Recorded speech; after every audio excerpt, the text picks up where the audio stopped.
Assalamualaikum warahmatullahi wabarakatuh. Salam sejahtera bagi kita semuanya. Masih dalam kompetensi dasar yang sama.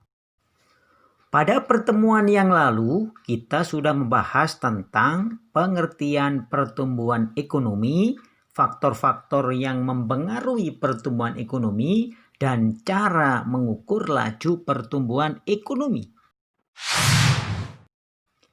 Pada pertemuan sekarang ini, kita akan membahas tentang teori pertumbuhan ekonomi.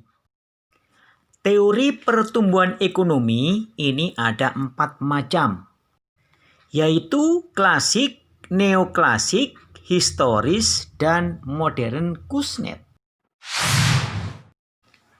Yang pertama, teori klasik yang dikemukakan oleh Adam Smith, David Ricardo, dan Thomas Robert Malthus. Adam Smith berpendapat bahwa proses pertumbuhan ekonomi terdiri dari 2 aspek, yaitu aspek pertumbuhan penduduk dan aspek pertambahan output total. Menurut Adam Smith, jumlah penduduk akan meningkat jika standar upahnya meningkat. Maksudnya adalah penduduk usia muda akan cenderung untuk menikah jika mempunyai upah yang layak, sehingga hal ini dapat meningkatkan jumlah angka kelahiran.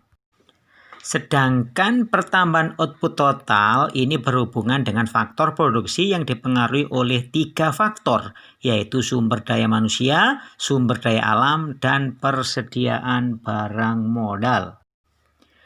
Pendapat Adam Smith ini dikritik oleh David Ricardo dan Robert Malthus karena menurut mereka perekonomian dalam jangka panjang akan mencapai keadaan yang tidak berkembang sama sekali atau dikenal dengan istilah stationary state.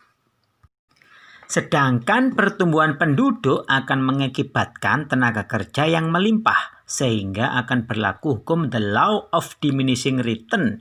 Jika tenaga kerja melimpah sementara kondisi tanah tetap, maka nilai tenaga kerja akan semakin menurun.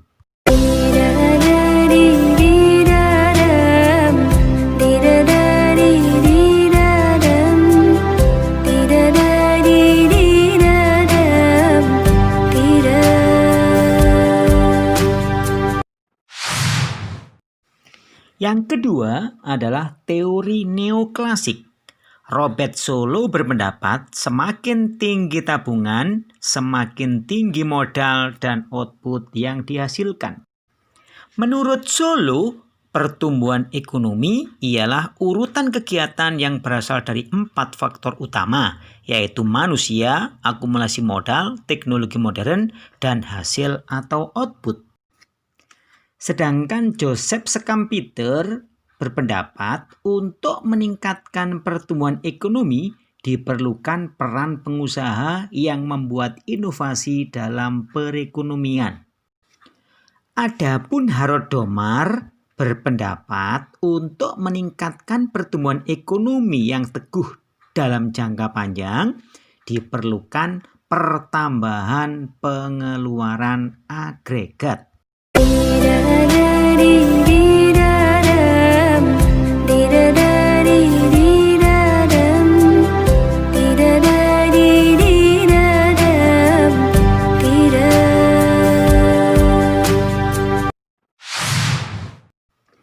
Yang ketiga, teori historis. Frederick List melihat pertumbuhan ekonomi berdasarkan kebiasaan masyarakat dalam menjaga kelangsungan hidupnya melalui tata cara produksi. Frederick List membagi tahapan pertumbuhan ekonomi menjadi 4. 1. Masa berburu dan mengembara. 2. Masa berternak dan bertani.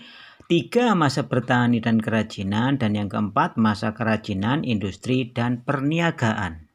Sedangkan Corbusier melihat pertumbuhan ekonomi berdasarkan jarak tempuh alat pemuas kebutuhan mulai dari produsen ke konsumen. Sehingga membagi pertumbuhan ekonomi menjadi 4 tahap. 1. Masa rumah tangga tertutup. 2. Masa rumah tangga kota. 3. Masa rumah tangga bangsa. Dan yang keempat, masa rumah tangga dunia. Adapun Werner Somat melihat pertumbuhan ekonomi berdasarkan susunan organisasi dan ideologi masyarakat. Sombat membagi tahapan pertumbuhan ekonomi menjadi 4. 1. Prakapitalisme, 2. Kapitalisme madya, 3. Kapitalis raya, dan yang keempat kapitalis akhir. Terakhir, W.W. Rostow melihat pertumbuhan ekonomi sebagai syarat pembangunan untuk mencapai tahapan yang lebih maju. Rostow membagi tahapan pertumbuhan ekonomi menjadi 5. 1. Masyarakat tradisional, 2. Prasyarat untuk lepas landas, 3. Lepas landas, 4. Perekonomian matang, dan yang kelima tahap konsumsi massal tingkat tinggi.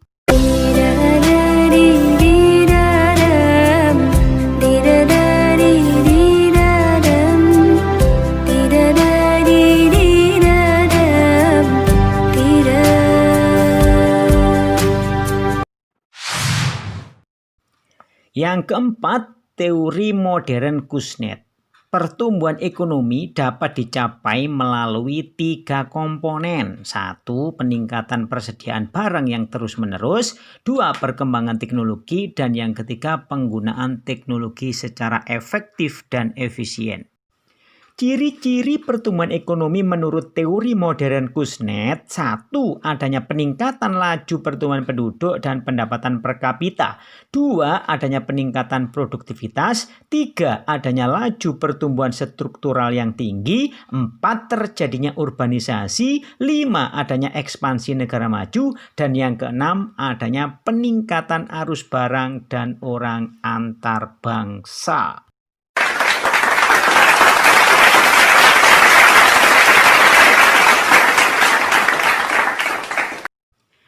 Demikianlah, semoga bermanfaat dan sampai jumpa. Wassalamualaikum warahmatullahi wabarakatuh. Salam sejahtera kita semua.